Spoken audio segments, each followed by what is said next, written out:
Hello, and welcome to the Latter-day Bridge Builders podcast, where we build connection and understanding across the Mormon faith spectrum. My name is Mitch, and I'm an ex-Mormon and an atheist.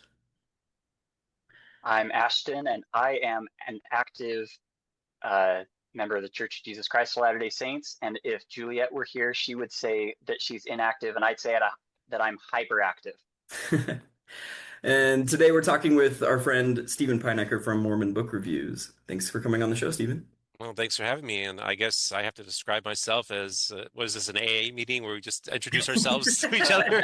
My name is Stephen, and I'm And very share your interested. belief. Yeah, Yeah, I'm or very lack thereof. interested in Mormonism in a weird, kind of a weird, bizarre way relationship with Mormonism, in which I have a deep, profound admiration for the likes of somebody like Joseph Smith and the scriptures that came at the Smith corpus as well. You know, what came out of the Restoration.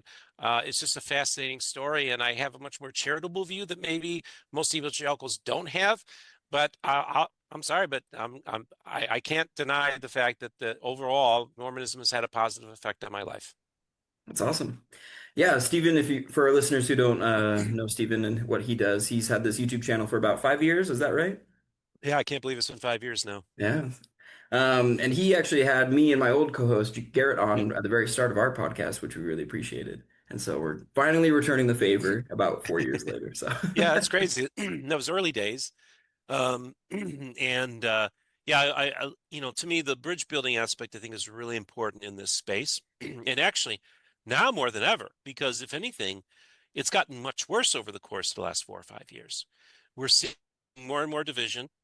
I think the thing that really concerned me was when Charlie Kirk was killed, you had Mark Driscoll, that SOB, and I called him worse things on Mormonism After Dark the other night. Um, Mark Driscoll, an evangelical pastor, basically says that a Mormon killed Charlie Kirk, who's probably one of the most visible evangelicals in the country, right? And then 2 weeks later, we have that crazy guy go into that ward in Michigan and kill 4 people and burn the place down. Now, this guy was radicalized by the likes of Mark Driscoll and the lies that they tell about Mormonism.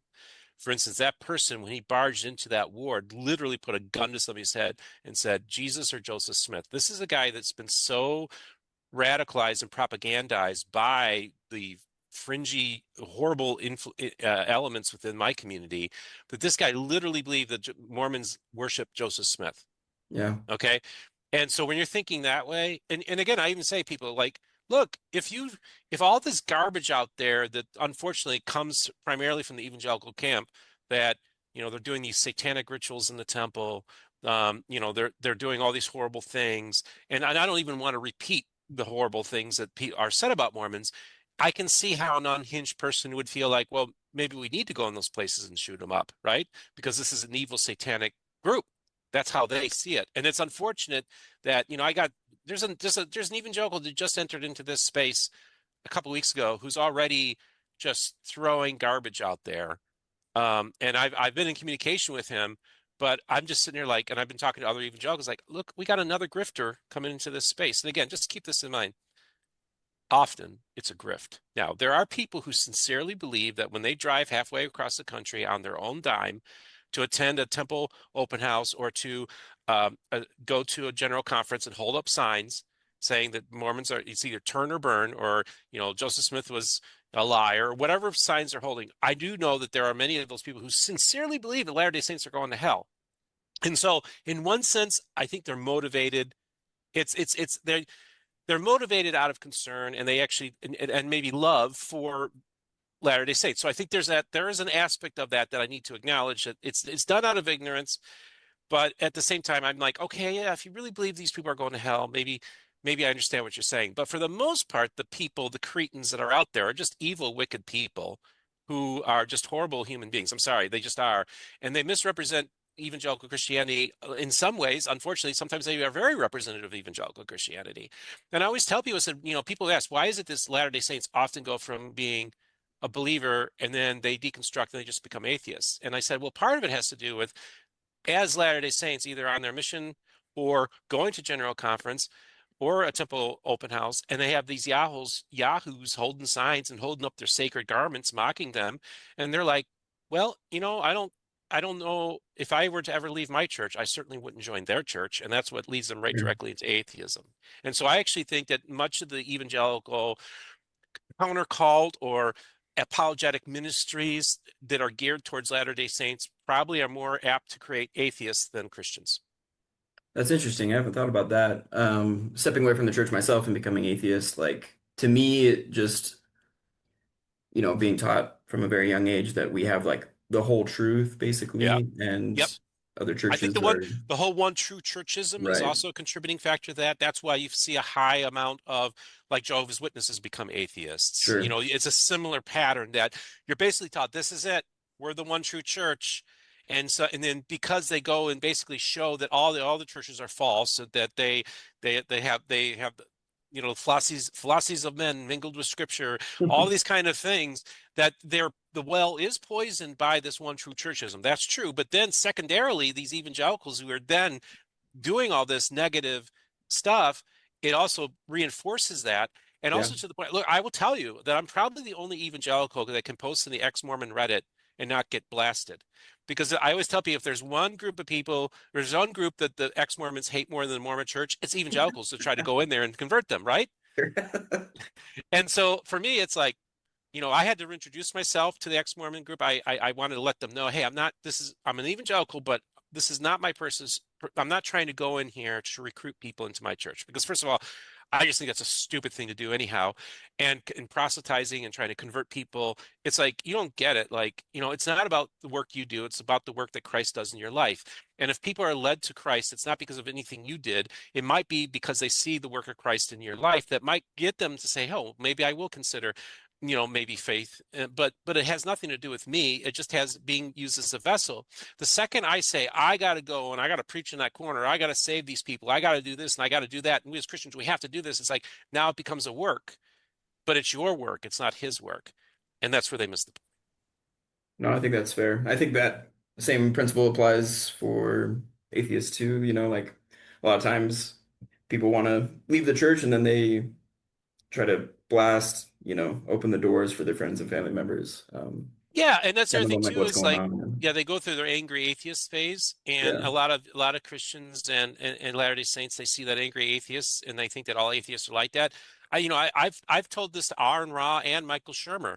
I've said I am a pro-atheist evangelical, and they're like, "What are you talking about?" And I said, "Well, when I say I'm a pro-atheist evangelical, I mean it this way. Look, I went through a deconstruction process. I was an atheist agnostic for 13 plus years. Okay. And I even tell people that even the idea, these people who often become atheists, is because they've experienced severe spiritual and religious trauma and PTSD. And so for these people, even the very concept of God can be very triggering to them. And so they almost have to become atheists for their own mental health. And so it's kind of like Derek Lambert of Myth Vision. I don't know if you guys are familiar with him and his work, but No. Derek, he was raised very similar background to me, but also and was a Christian, but was a heroin addict. And in order for him to kick the habit of heroin, he had to become an atheist. Mm. Like, he's still an atheist. I'm in touch with him. I hope to eventually get on his program, have him on mine. But it's a great story. Now, he's still an atheist, but I also feel like he spends all his time myth vision, which is he comes from the mythicist school that Jesus Christ didn't actually exist. Now, I don't even know if he still believes that anymore, but like he's spending his life basically and making his living talking to theologians and scholars, biblical scholars. And so I feel like even though he's an atheist, he's fascinated by the Bible. He's fascinated by the Jesus character. And so it's my hope that maybe he finds his way back into faith, just in his own maybe little deconstructed way. But I think that faith is so important. I tell atheists, don't throw the baby out with the bathwater, because we are hardwired spiritual animals. And the reason why we exist, why we made it as a species, is because we are descendants of believers. Yeah.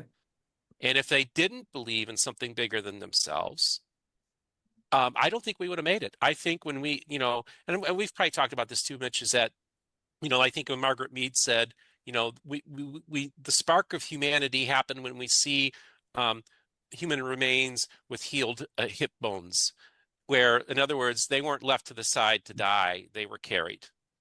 We also see where now they're burying their dead. And we see funeral rites. We see them burying objects with these people that maybe were important to them, or maybe something that will help them in the afterlife. It's that recognition that at some point we went from just being animals to humans. And I say that's the divine spark. That's the moment we became conscious and then felt something bigger than ourselves. And that's what gave us, I think, an advantage over all the other contenders, if you will, of the Sure. other human hominid species that existed.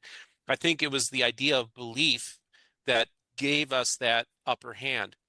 And so when I say to atheists, don't throw the baby out with the bathwater, I'm saying that, basically a major part of our humanity is that divine spark, is that sense of the supernatural, is that sense that there's something greater than ourselves that helped inform us to get us there. And so to then just try to cut ourselves off from that can also do great harm to us as a species. And it goes to say, look, Christopher Hitchens was given he gave a scenario in which, let's say everybody in the world, Hitch, is an atheist. We all are atheists. We all see the world like you do. But there's one believer left. And Christopher was asked, would you go to that believer and basically dissuade them of their faith, or try to basically show that how they're wrong? And Christopher says, no, I wouldn't. Because I think even he, as a hardcore atheist, recognized that humanity would lose something if we lost our last believer.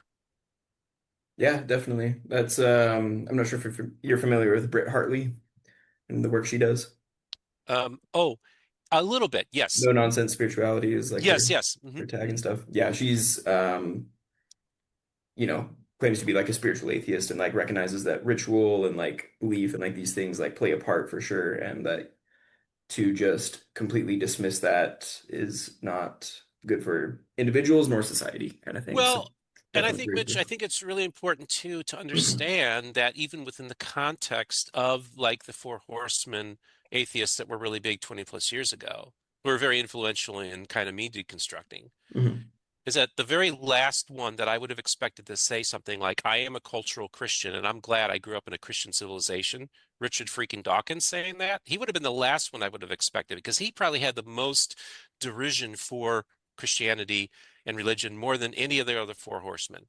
Sure. And so he recognizes, and this is the other thing too, Christopher Hitchens used to say, I am an atheist of the Protestant variety.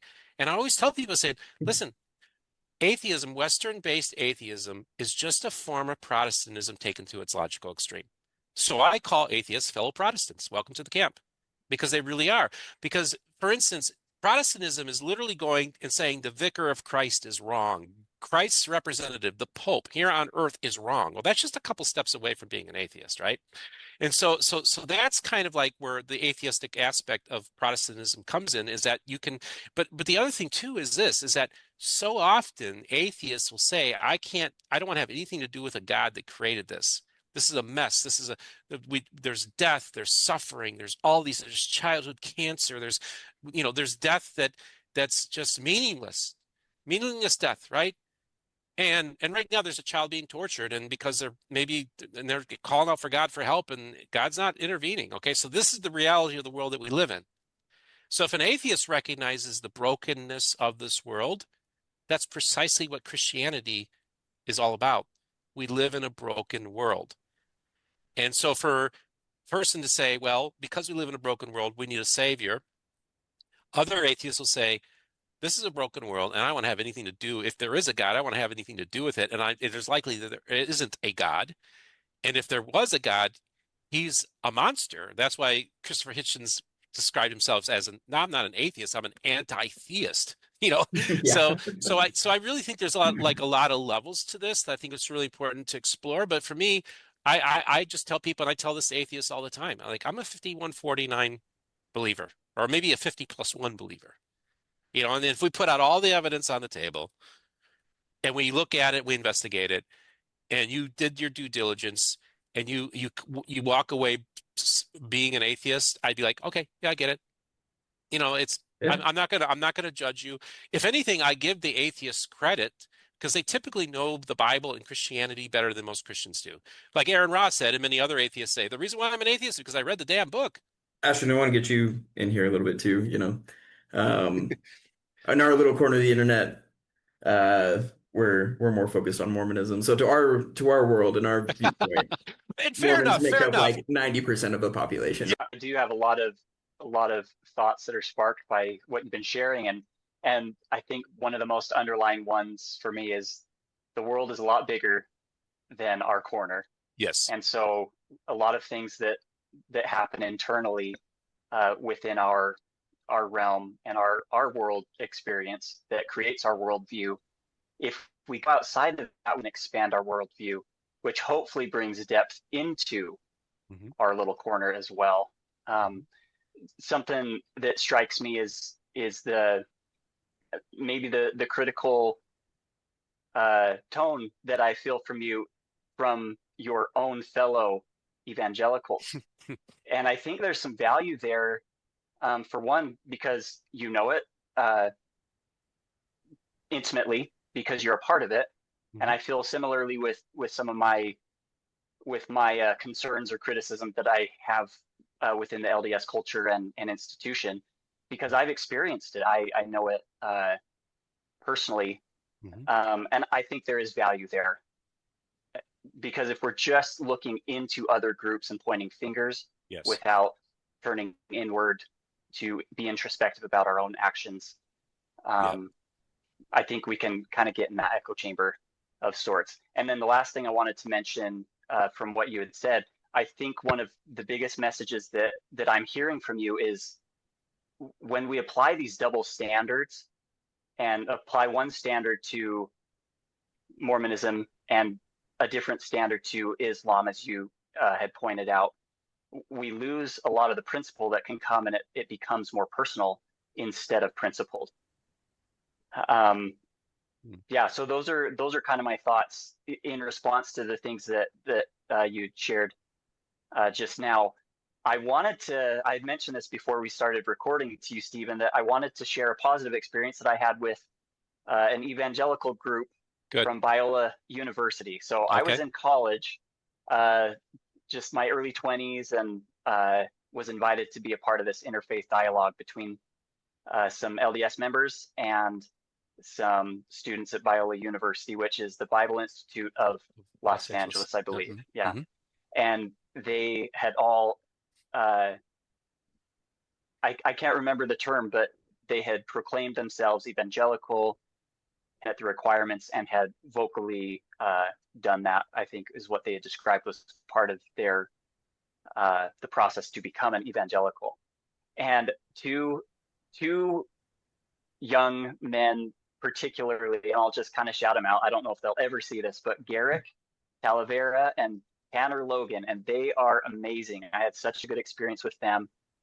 The We got in the same group when we're having small discussion groups, and we one thing that really struck me was like we just all three connected with our common beliefs, and afterwards, I think it was Garrick was like, let's lay hands on each other. And I didn't know what that meant at Okay. the time, because for me, laying on of hands was for priesthood blessings of Ah. healing or Mhm, comfort mhm. and counsel, right? So Right. that was my understanding. And what he did was he grabbed my shoulder with his arm, he grabbed Tanner's shoulder with his other arm, Mm. and the three of us laid hands on each other and prayed together. And that was just a really special experience for me. I really gained an appreciation for, I think, just diversity of thought and experience, because, like I was saying earlier, it brings depth to my own experience that may be just limited for sake of a lack of exposure to different thought and different experiences. And then last thing I wanted to share, I've stayed in touch with Rick and Tanner just here and there over the years, but it was during COVID times, the the church we were doing at home meetings.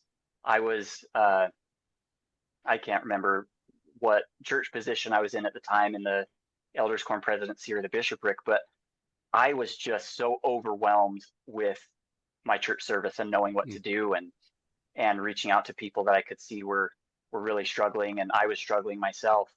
And Tanner, being not of my same religion and belief, not of my same religious affiliation, but sharing very many beliefs, was so supportive and that just meant so much to me, encouraging something that, again, as an institution, he didn't necessarily believe in. So I guess I'm just curious, because you shared some things as far as maybe the negative side of the spectrum of evangelicalism. I've had positive experience personally with others on the evangelical spectrum, and as you know, and as we know, we have a broad spectrum in Mormonism. Yeah. And so I guess the question is, how would you describe that spectrum in evangelicalism? Okay, that's really good. Just First of all, broadly. you said one of these evangelicals Sure. was, his name was Tanner Logan. Yeah. He sounds like that's a mission. That's a Mormon name. I mean, oh my gosh! I'm like, Elder Logan. Come on! I thought it was a Mormon missionary you were talking to, and you said Tanner Logan. Of, oh my gosh! That's like, that's not a central casting. Like, if I was going to do a fictional like story, Tanner Logan would probably be one of the names I would attach to him. Yeah. So that's kind of cool. It's interesting, and I want to talk about the spectrum within evangelicalism. But I was just right before this, I was on a call with a professor, a friend of mine at BYU. Okay, and he works in the religious studies department. And we were just talking about like the term Christian as it applies to Mormonism, right? And we even said, like, look, if Christianity by definition is, you know, you adhere to the creeds and you're Trinitarian, then yeah, Mormonism doesn't necessarily count as Christian by that definition. And then I was like, I look at, you have Orthodox Christianity, which is what, evangelicalism is an aspect of that, of the historic Christianity, and the very Americanized version, decentralized version in many ways, very Protestant, but it is part of the tradition that goes back all the way to the time of Christ founding the church. And so we have an unbroken chain. I'm sorry, there wasn't a great apostasy. We have this great unbroken chain that goes up back for 2,000 years. But I said, we can say that, there's Orthodox Christianity, and I would say that Mormonism is heterodox Christianity. In other words, it's not necessarily, it just is, it's not Orthodox, but it's heterodox. But then I said, within the spectrum of Mormonism, I said, listen, I know so many Latter-day Saints who just love Jesus. It's all about Jesus. Jesus is at the center of their endeavor. They love Jesus. Okay. And then on the other spectrum, we have the Peter priesthood guy who says, yes, I am going to one day have a planet, and I will have multiple sister wives, and we will have spirit children, and this is my motivation. Well, that's two different religions right there within Mormonism. Like, if the central thing is about, I'm going to become a god and I'm going to father spirit children, and that's your motivation, like, there's people like that. That's all they think about. But there's the other person who says, it's all about Jesus, man. I love Jesus. I've said the sinner's prayer. I think that that's much more closer to Christianity than that other side of the spectrum. So I kind of look at it from that there's spectrums within Mormonism too, like within the, let's just say Church of Jesus Christ of Latter-day Saints, because we could talk about the restoration as a whole, but that's a whole nother rabbit hole. So then you ask about the spectrum within evangelicalism. And so evangelicalism is very diverse. And evangelicalism, basically what it is that it's a response to the modernism that was creeping in, and progressivism that was creeping into mainline Protestant churches. Okay. And so, and you kind of really start seeing the break happening during the Scopes monkey trial, where William Jennings Bryan essentially, by the way, one of the greatest progressives, populists. He was the Bernie Sanders of his time. He was an evangelical Christian, and he, defended basically that, was against evolution being taught in textbooks. Well, they ultimately did win that case, but it showed that because the Christians and the fundamentalists were so humiliated in the process, especially the writings of H.L. Mencken, who just kind of makes all believers to be just complete yahoos, that it forced these more fundamentalist / evangelical Christians to kind of form their own alternative groups within these churches. And eventually what would lead to is that essentially the evangelicals would just kind of branch off and either start their own, be part of like their own like conservative, so that you have the mainline PC USA, The conservatives are PCUSA, Presbyterian Church USA. The conservatives have Presbyterian Church in America. So you also have alternative evangelical denominations within the mainline context. But then for the large part, most of these people just eventually became part of the non-denominational movement, which is now the second largest expression of Christianity in America. So now And larger. just for reference, within like a timeline, what year did all of this start? How recent This is was this? really, honestly, this is early 20th century. So you have a couple things happen. You have this group write these series of books called the Fundamentals. And it's this long series of books written by different people say, what are the fundamentals of our faith? Well, that's where the term fundamentalism comes from, is from that book series. So people who followed these books, or the people who wrote these books, that would give rise to American fundamentalism, and which is highly influential on evangelicalism. And these fundamentalists were influential on the budding evangelical movement within the mainline Protestants. And that's where you saw the split occur. Now, not all evangelicals are fundamentalists, but all fundamentalists are evangelical.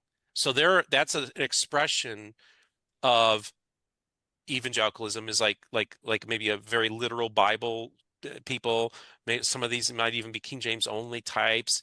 And so, but then you have people who may be better educated, coming from a mainline tradition, that are more familiar with biblical scholarship and biblical criticism. And that informs what would be the modern English translations of the Bible that now has been kind of canonized by your church. And that came out of the 1960s, where you have conservative evangelicals saying we need to have our own modern English edition of the of the Bible, and that gave rise to the New International Version, which was like the first conservative evangelical Bible that has now been embraced by the Mormon Church as a legitimate scripture. And other modern English translations came from that. But these translations are informed by modern scholarship at the same time. So you have this spectrum of people who like are maybe not as well educated, very literalists, very fundamentalists. You have people who have, doctorates, PhDs, who are also conservative and evangelical, but have a better maybe a more scholarly understanding of the Bible. So that's just one spectrum of many that I could describe within evangelicalism. But does that answer your question? I think so. And keep in mind the Scopes monkey trial happened in the 1920s. So the Okay. fundamentals, the book, The Fundamentals, was written right around the turn of the century, up leading to then the Scopes monkey trial happens. And that's when you start seeing the break between the evangelicals and the mainline is happening right around that time. Okay. Just real quick, could you restate what you had said about evangelical and fundamentalist?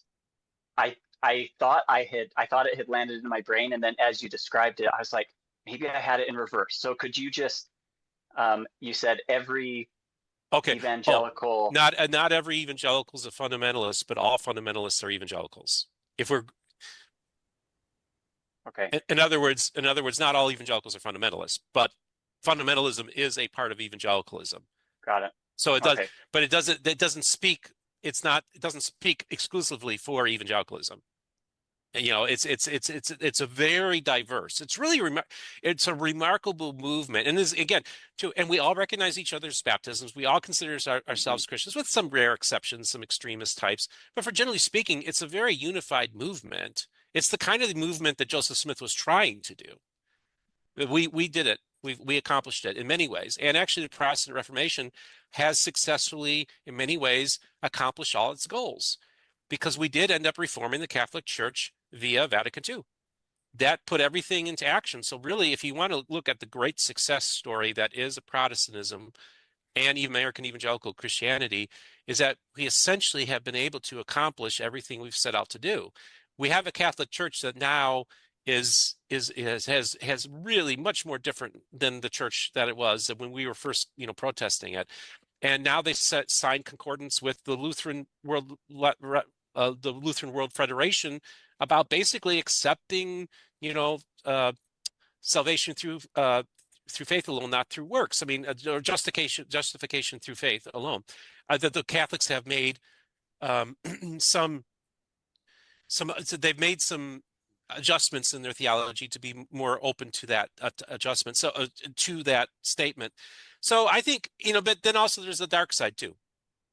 The dark side of evangelicalism is that it decided to trade its prophetic voice for raw political power.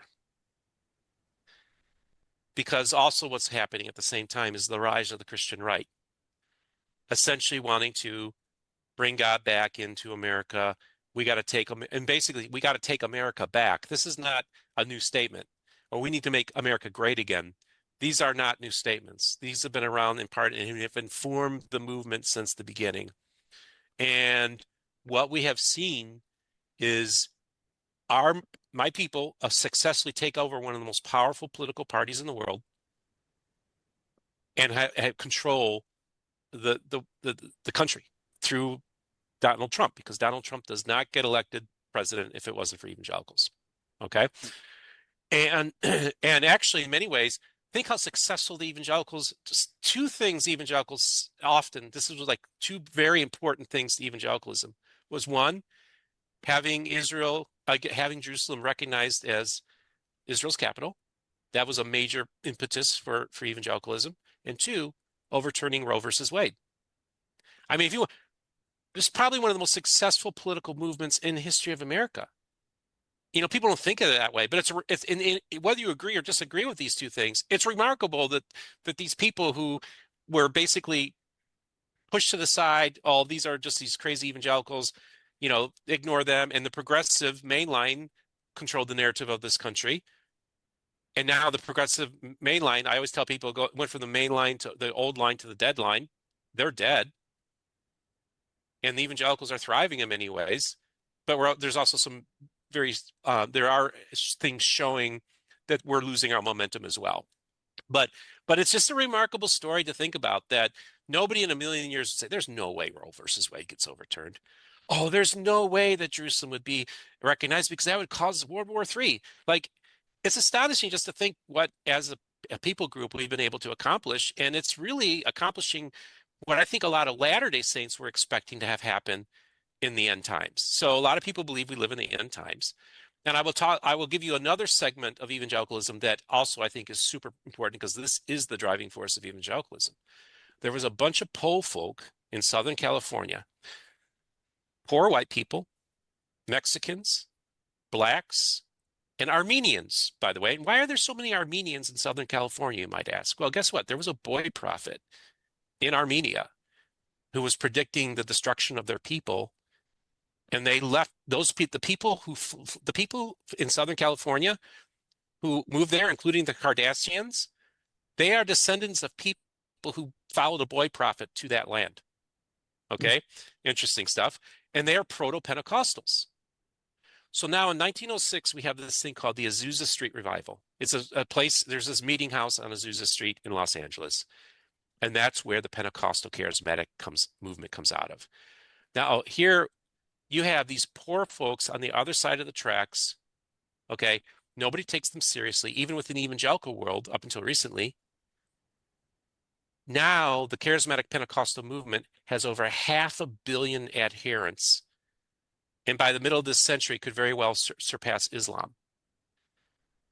When you have the Bishop of Canterbury, the previous Bishop of Canterbury speaks in tongues, we won the charismatics, the debate of whether there's gifts are operational today. We won that debate. When the Archbishop of Canterbury speaks in tongues, we've essentially overthrown all the anti-cessationist people who believe that tongues and apostles and all these things don't exist anymore. We've reasserted that all these gifts are available in the modern context in much the same way that Mormonism was trying to do as well. But I think when you look at, if you want to look at a latter-day move of God, going from the poor neighborhoods of Los Angeles to being 500 million people just a century later, that's a pretty remarkable development, and dwarfs any type of membership numbers that the church is saying. And by the way, it's, you know, I'm sure you guys are familiar with Jeff Strong and Torn. Didn't you have Jeff Strong on? We did, Yeah. yeah. So we all know the story. We know that the actual numbers are much, much smaller. And I had Ryan Cragen come on from the University of Tampa a week after Jeff Strong came on. And he's a sociologist. He's done some really important work in the, religion, sociology, and numbers. And he basically said, yeah, 40% is actually an accurate number, but it's conservative. And all people that I've talked to would agree that 40% is a conservative, charitable estimate of actual membership loss in the church. And then Craig, I think the most important thing he brought to the table in this whole conversation was he goes and he compares Latter-day Saints to Seventh-day Adventists and Jehovah's Witnesses. And he says, currently, Seventh-day Adventists say they have 24 million members worldwide. And he says, Steve, so one for one, we can compare census data, self-reported census data, in many of the countries that do collect census data on religious affiliation. He says what the Seventh-day Adventists report and what the census data reports, it's a one-for-one match. So if the Seventh-day Adventists say they have 24 million members, you can take it to the bank. They have 24 million members. Then we go to Jehovah's Witnesses. Jehovah's Witnesses membership figures are reported, but being an active member is not in the Mormon parlance being, showing up for church 4 times a year. No, in Jehovah's Witnesses, being an active member is that not only are you going to church every Sunday, but you're actively doing mission work every week. And if you're not doing that, you don't count. So there are, according to Jehovah's Witnesses, 9.5 million members, but they're not counting the millions and millions of more people who are attending church every Sunday, who are, by our definition, active, but they don't count because they're not an active publisher.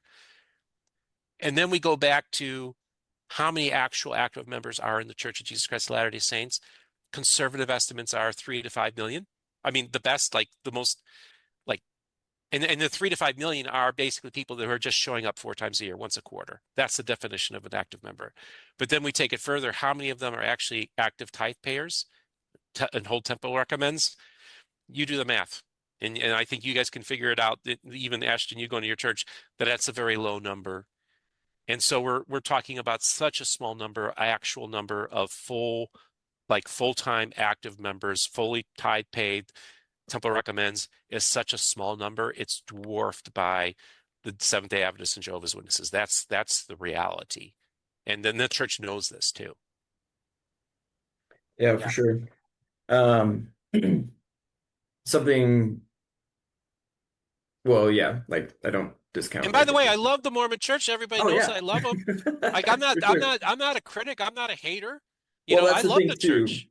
We sometimes get like people saying like, "Oh, that's not very bridge builder of you to like make a criticism about the church," and I think that's not true. But I look at it this way. I think constructive criticism is always valid. right, And I always say, and I always tell people, I say, I am here to challenge your faith. But when I say challenge your faith, it's not to weaken it, it's to strengthen it. That's the key right, thing, because an unchallenged faith is a weak faith. A challenged faith is a strong faith. And a person who has a faith walk that doesn't want to be challenged is afraid of the evidence, is afraid of the truth, is afraid of the history. I'm sorry, they don't have a strong testimony. They don't have a strong faith. They have a weak one. And if the point of this exercise is for us to build our faith and strengthen our faith, then we have to, more importantly, confront the truth. And if we're unwilling to do that and we bury our head in the sands, then we have a weak faith. no, I agree. Yeah, just to respond from an active perspective, I think I couldn't tell you how many years ago if I would have heard this at that point, I would have felt very persecuted. At this point, I feel like, well, they're statistical facts. They're data. How can data persecute me? Right. It's not about it being persecution or not to point things out as far as the trends and as the statistical facts go. They should be informative, and information helps us respond better in the world than ignorance. And so for me, it's helpful to know some of this data. Yeah.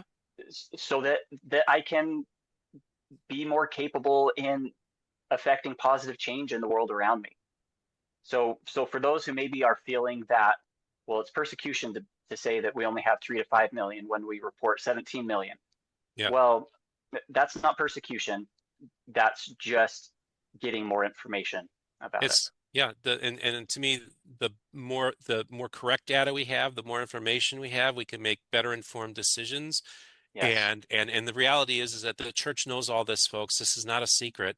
They know everything they're doing right now, every change they're doing, every thing they're putting out there is with the intention of trying to retain members under the age of 40. And they're slowly introducing these changes as the older generations die off, who would be more resistant to the changes that they're making. You know, I went on a faithful space a few months ago and said, I predict that within 10 years there will be crosses on every meeting house in Mormon land. And I think and they're like, oh no, that's not going to happen. And the next thing you know, they freaking have a cross planted in the middle of Temple Square during Easter. Like, and then every time you go to Google Maps, instead of an Angel Moroni for the meeting house, it's a cross. And I just told him, I said, just think of how much money you would in marketing you would save by just simply putting a cross on your building.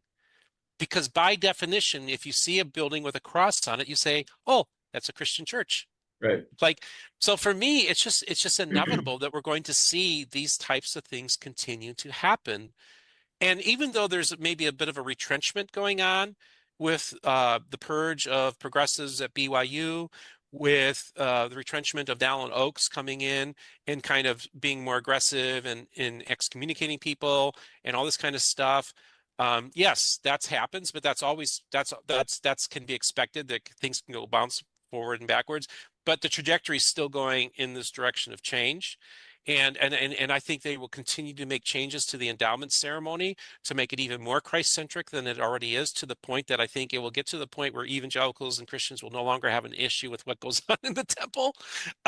So I really think this is the trajectory that I see. The other thing, and I always tell people, all these podcasters, like 10 biggest news stories of 2025.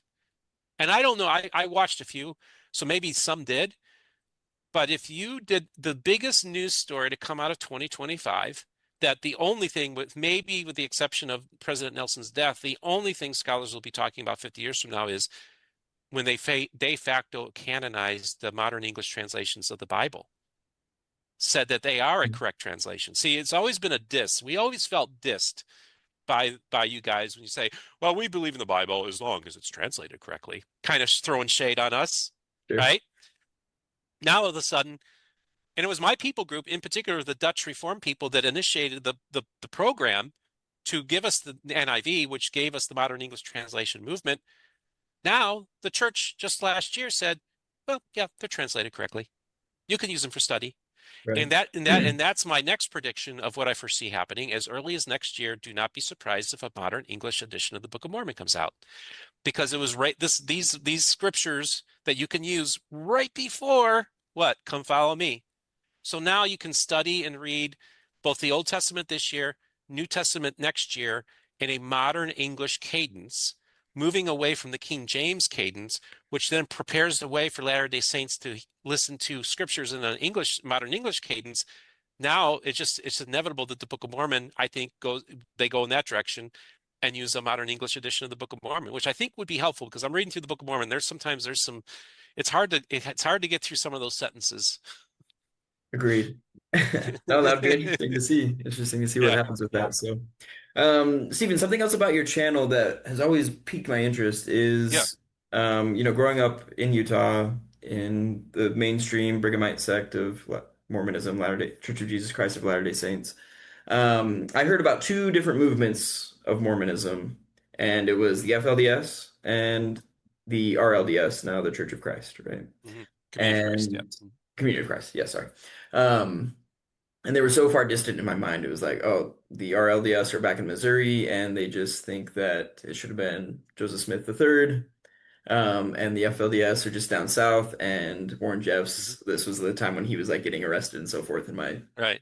child timeline, right? So, Mm-hmm. but just come to find out as I like got older, like there's dozens of sects of Mormonism, and you are, in my opinion, like the foremost like interviewer person who like hosts like all these different people all in one spot. So like, could you just, for our audience who are kind of like me, who maybe know of like those two, Yeah. tell us maybe some about these other like sects of Mormonism that, in my view, are like my cousins, right? Yeah. Yeah. And who I just don't know about because you're the adopted uncle who's introducing me to them. Yes, yes. It's so funny. And I'm fascinated because I always tell people too, I say, listen, the fringes are where the action is. That's why I gravitate to the fringes, because today's fringe is tomorrow's mainstream. That's just the way it works. Okay. So one of the things I do, and I just did this last night, is I present the missionaries that every new missionary that comes into my space, I give them a modern English translation of the New Testament and Psalms, pocket-sized edition, and I give them a pocket-sized edition of the Book of Mormon, and I say, and these are produced by your Book of Mormon believing Pentecostal cousins based in Pennsylvania. And they're like, they in their entire lives have never heard a sentence constructed along those ways, right? Right. and and so they're like, huh? And then it said, and it's a red letter edition, and and both of them are red letter editions, which is the words of Christ are in red. So I always go to third Nephi, say, Okay. look at all the red. Isn't that cool? That's cool. And I'm educating them because it's an interfaith conversation that I'm having with your people group, right?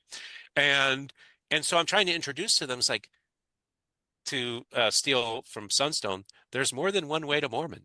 Yeah. And and that's what this is all about, is introducing to them this is a much bigger world than this little silo you grew up in, this little bubble that you grew up in. And I will tell you, when I platformed the Church of Jesus Christ for the first time, nobody had ever heard of these people. And they will tell you there have been people associated with that church. Is the reason why they are growing is because of me platforming them. And literally they've planted two churches recently, one in Utah and one in Idaho for the first time ever. Okay.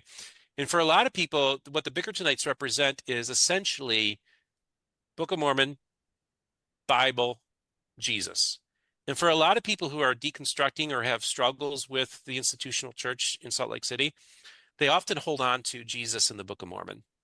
And so Right. for a lot of those people, that exit ramp for them is the Church of Jesus Christ. And so that's an interesting development that we're seeing. And I will predict that within the next 10 to 20 years, the Bickertonites could be the second largest church in the Restoration, because the community of Christ is dying. Why? Because they went from the main line to the old line to the dead line. Their university's in trouble. I don't foresee Graceland being around much longer. They're selling off all their assets and they're just buying time. And honestly, I wouldn't be surprised if they get subsumed they become like their own little synod or group within like the Methodist Church. Like I can actually see that happening, because they have this white elephant called their temple. It's a beautiful temple, but that parking lot, huge parking lot, is empty 99% of the time. And most of the congregations, you can go to any Community of Christ congregation, and the only young people there are the kids visiting their grandparents for the weekend that happen to take them to church. So demographically, they're up against it. And with the exception of like the likes of like a John Hamer, who's built something in that church, and it has found a way to be innovative and using technology. There's a lot of Community of Christ people who are members of the church but don't go to their local church. They actually are watching the online services that John's conducting. So I think that the only place where there's vitality in many ways in that church is what John Hamer's doing. So I think that just looking at the way the demographics, looking at the growth of the Bickertonites, and just seeing the literal collapse of the Community of Christ, I think within our lifetimes, we could see the Church of Jesus Christ be the second largest expression within the Restoration. So gave you a little bit there. But what's also interesting, and I think this is the key thing, is like, okay, so like same thing for you, Mitch, you bring up FLDS. So in my mind, I have this idea that all polygamists are FLDS types, right? And then I tell people one night, Benjamin Schaeffer of the Righteous Branch says, and I had done a series of interviews with him, which were truly fascinating, getting to know him and their movement. And then he say, hey, how about we do a special Saturday night taping during our general conference at our temple? So it's in the temple library. So there's a library adjacent to the temple. And I'll just have members come in and tell their story. So I literally interviewed like from the age of 16 to 90 something, the last plural wife of their founding prophet and everybody in between. And I tell people, I said, that was my like top 10 most interesting Saturday nights I ever spent. I said, and the difference is I remember that one. I don't remember the others, but I remember that one because you know what I'm talking about, is because it was really an experience of learning about this people group that I had a stereotype of, and realizing after doing this is just person after person would get in front of the camera. So I had no idea who I was going to talk to next. And they bore their testimony. They told their story. Some were born in it, others were converted to it. And after I was done with that conversation, I said, you know what? I would love to be a neighbor with every single one of those people that I met. And so that was my aha. Like these are wonderful, beautiful people who have been so severely mistreated, most by your church. You Right. know, they've been persecuted, they've been slandered, they've said horrible things. And I'll give you an example. I'm not going to give you too many details, but I had this opportunity locally here, and I was at a missionary going away party, In and Florida. in Florida. Okay. That's I won't give too many details because I don't want to, I don't Sure. want this. But all I can say is I was at this party and the topic of polygamy came up, and this person said, "Oh yeah, my grandfather, it's horrible. My grandfather, he practiced that." I'm like, "Oh really?" And she said, "Yeah, like he claimed an angel came to him and did this, and oh, it's just so devastating. It's horrible, and it's just caused such a rift in our family, and it was such this like this horrible, vile thing that happened." And then I said, "Well, what was his name?" And she said, "Rulon Alred." Oh. And I went to her and I said, Rulon Alred is probably one of the most decent, wonderful human beings I've ever encountered in this space. Not because I met him, but I had the opportunity to interview his granddaughter, who has since left that group and joined the LDS Church when she was 18. But as a man, Ogden Kraut and Rulon Alred, the two OGs of modern fundamentalism, were great men, honest men, men of integrity, men of character. So I was going on praising her grandfather. She goes to me, she said, "That's the first time in my life I've ever heard somebody say a kind thing about my grandfather." Hmm. Because that family had been so brainwashed into thinking this was like an evil man that was like following some devil or something into polygamy. Turns out he was a man of great integrity. And and honestly, um, there was nothing like child bride stuff going on under his watch or anything like that. So it was saddened me to think this is a movement that says we're about families, family, yet they tore that family apart. But this woman thinks that her own grandfather was a scoundrel, never heard a kind word ever uttered about her grandfather. And I was able to share that story to her, and I think she felt very touched by that. So that's also part of the building aspect of this. Like even within, so it's not it's partly bridge building the evangelical world into the restoration, but it's in many ways more so bridge building between all the different expressions of the restoration, all the sects of the restoration, which is something that we've accomplished. Like even an apostle in the Independence region, whose congregation was the very first congregation to lead the RLDS when they got liberal, told me, he says, you are getting people talking to each other, literally helping facilitate conversations amongst the greater restoration movement. And so I think the bridge building in many ways is as much about bridge building within the restoration as it is between the evangelical world and the restoration, if that makes Yeah. sense. Yeah. So Yeah. to me, and it's like it's so wonderful. I I'm one of those people who on one hand I'm like celebrating that the church is becoming more orthodox and more Christian and they're embracing the cross. I'm like, hey, this is great. But then on the other hand, it's like, yeah, but dude, we got to keep Mormonism weird at the same time. And that's that conflict, because Right. there's that weirdness about Mormonism that I think is beautiful. And honestly, I will tell people, I said, Joseph Smith was a genius. He was a great man. And if he hadn't chose to get into the religion baking business, he might have been one of our greatest presidents that this country ever had if he chose to go a different direction. And maybe he would have successfully won if he wasn't assassinated. And we might have avoided the Civil War. If you look at his platform, we very well could have avoided the Civil War. I mean, Joseph Smith was a progressive for his time, was a great man. And I just think that he's underestimated in the larger story about the American story, that he's one of the great products of the American Republic. Yeah. No, I think kind of like tying us all together, bridge building to me is like curiosity and Hmm. like conversations up close. I always say Yeah, it's hard to hate up close. Like it's hard to yeah, hate somebody when you actually like get to know them. and talk with Absolutely. them, like you said. Which thank you for sharing those like wonderful stories about the people that you've interviewed and met through what you're doing. So for our listeners who aren't familiar with your work, please check out Mormon Book Reviews and Stephen and what he's doing. Yeah, Mormon Book Reviews on YouTube, and you can, if you, also my email is mormonbookreviews@gmail.com if you'd like to reach out to me. Typically, you email me, and then I give you my phone number, and then we talk on the phone. That's often how a lot of these conversations happen. And I think too, Mitch, I think it's important that, last night I almost on a weekly basis, I attend a Book of Mormon study group because I tell people if you're an evangelical apologist and you're trying to convert Mormons and you're not doing your due diligence by actually attending the services, getting to know the people, reading through the Book of Mormon, even if you're trying to save them, but if you're not doing that, then you are completely wasting everybody's time Sure. because you got to get to know this group in order to, if you will, minister to them, if that's what your intent is. My intent is to minister to Latter-day Saints, but it's a two-way street. I'm not here to tell you what to believe or let me educate you. I'm like, let's educate each other. Right. Let's have a two-way conversation.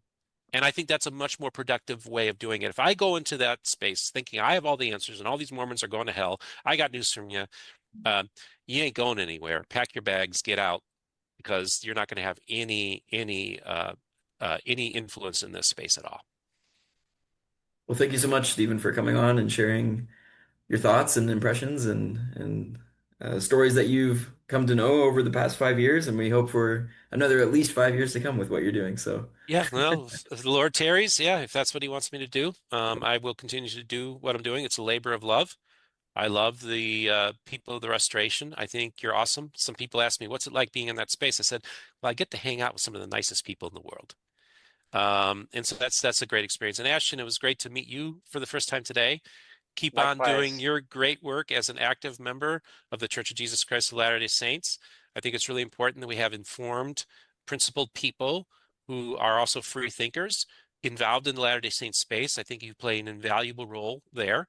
And Mitch, one of these days, I hope to lead you to Christ. we'll see. We'll see. I never thought I'd be here, so you never know. Right. All right, this was great. Thanks for having Thanks, me on. guys. Yeah, of I course. Any appreciate last you, word from you, Stephen. Ashton? Yeah, Mitch, if I could, even just a couple minutes. I know we're past our Oh, yeah. normal time, but we're also virtual, so maybe we can be a little flexible. I'm having a lot of I'll call them positive feelings as we're talking about this, personal feelings. I have some family members that have been in the mainstream church their whole lives and have recently converted to fundamentalism. Mm. Um, so so a lot of this discussion is really hitting home to me, and I imagine that most of our mainstream LDS viewers are mostly unaware of how many different groups of restoration groups there are. Um, as far as fundamentalism, for me, growing up, my understanding was, well, they apostatized from the church. Mm-hmm. Uh, what I've learned over the years and interacting with personally various fundamentalist members from my family members, and then associated with some of their events and conferences that I've attended, I've met wonderful people. The strange thing that I've had to process is that in a lot of ways, the fundamentalists see the mainstream church as the apostates that have apostatized from the fundamentalist beliefs, whereas with from the Mm-hmm. mainstream church to the fundamentalists, they apostatized from the authority of the mainstream church. Correct. So I'm just I don't have a conclusion here, but I just love having the conversations, because for me, the reason why I entered into this bridge building space and intention is because building and maintaining the relationships that are meaningful to me are much more important than winning an argument or being in the right. And so having these conversations together here, as well as with those that maybe we make assumptions about or uninformed judgments about, those relationships. I lost my train of thought, but maintaining those relationships and building those relationships, we can appreciate each other as fellows and Yeah. not as an other, but we are Right. all part of the us. I know I talked about that in the past. There's no us and them, it's just Yep. us. Well, and I'm also very careful not to use the term break off because in I always tell people, I say all of these churches say that they were founded on April 6, 1830, and they look at maybe the other as a break off. And so I just kind of say this is all part of this beautiful cacophony of different voices within the Restoration. They are an outgrowth of that movement, of that April 6, 1830 gathering. And so just because one is bigger than the other doesn't make it the one true church. I think that if you have to look at the Restoration in its broadest in its broadest way to understand it. And if you're just looking at a particular segment of the Restoration, you're missing a whole lot, you know. And I even had people say, "Why are you talking to all these fringy people?" I'm like, because their voices need to be heard. One church has completely dominated the narrative for all too long. But still, the Church of Jesus Christ of Latter-day Saints is the largest single group of people that I do interview on my program, people from that, but it's not the ratio of 99% to 1. It's spread out and it's disproportionate. Yeah, maybe I'm interviewing smaller groups that are not proportional, but that's because I want people to hear. I have Latter-day Saints come to me all the time. I'm so glad you're interviewing all these different people. It's so cool to hear what they have to say, and done in such a way that it's not a way of trying to say, "Oh, look at you guys. You guys are a mess." And yeah, the Restoration is kind of a messy place. Yeah. And I even tell people the Restoration is so messy right now that I have this feeling there's a 14-year-old boy in the Restoration that's making an inquiry. Um, and so for me, and it's like, and I want to also add on, Denver Snuffer is an important, manifestation, a modern manifestation that I think that needs to be talked about. And I want to preview that tonight I'm going to be interviewing Jason Smith, who is a member of the Community of Christ, who back in the day was a fundamentalist Christian who attempted to convert Mormons. He ended up becoming a progressive and joins the Community of Christ. And he gave a presentation at the Mormon History Association about this woman, the very first woman to start a restoration this group called Pauline Hancock. And Pauline Hancock is the church the Tanners got baptized into. And so Oh, you're up in San Diego? the Tanners let, okay, you need to understand something. The Tanners' baptism into Christianity was within a Book of Mormon believing restorationist church. Oh, that's interesting. I didn't know that. That Fascinating. that's their Christian baptism. No. They did. In other words, that Presbyterian minister who said that Alvin's burning in hell probably thinks they're burning in hell because they got the wrong, the wrong baptism. and and so my point being is that this is a complicated, messy world. That in one sense, the Tanners never left the Restoration because their baptism is within a restorationist context. And so I'm going to interview this guy about Pauline Hancock and the interesting story that she has to tell from within Independence, Missouri-based form of Mormonism. And that's an undertold story that most people don't know about. So that's kind of what we do is we want to unearth the history of not only current voices within the Restoration, but former voices who have not been heard well either. And so we want to, like I said, when all the voices of the Restoration will be heard on Mormon Book Reviews, I really do mean it. You really do. It's really cool. So thank you for the work you do, Stephen, and thank you for being such a bridge builder amongst our little corner of the internet here. Absolutely. This has been fun. Thanks, guys. Cool. Thanks. And Thank you. we'll catch you next week on another episode of Latter-day Bridge Builders. Also, if you haven't subscribed to us, please do so. We do have a merch shop now. We're waiting for our own shirts to come in. They should be here any day, and then we'll start hosting them a little bit more on our website, but you can check those out. And if you can financially support the podcast, we definitely appreciate it. So see you next week. Thanks.